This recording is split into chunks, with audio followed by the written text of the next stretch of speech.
Once the giant digging machine is finished, it's usually too big and expensive to get out of the tunnel. So instead, an extra alcove is dug. The parts that can be salvaged are detached and transported back to the surface. But the remaining parts are filled in with concrete and abandoned underground. Once buried, the machine is forgotten, while the tunnel it created remains in use.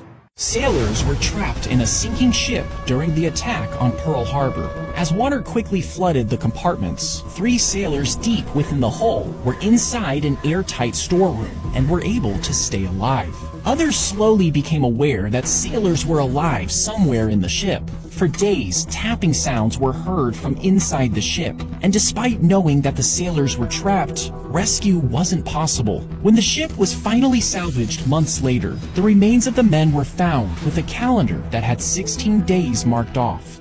Almost all 28 passengers fell to their deaths, except one woman who survived by being pinned by a food cart that kept her inside the wreckage. She plunged over 30,000 feet from the sky, and despite suffering severe injuries, she ended up making a full recovery. Now, some think she survived due to her low blood pressure, which caused her to pass out and prevented her heart from bursting during the fall.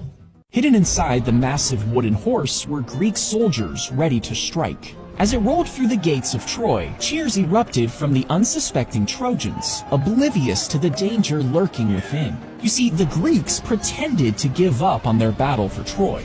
They said the horse was a gift meant to make their city invincible. That night, while everyone slept, the Greek soldiers crept out, opened the gates, and let in the waiting Greek army. The battle for Troy reignited, leading to its ultimate downfall.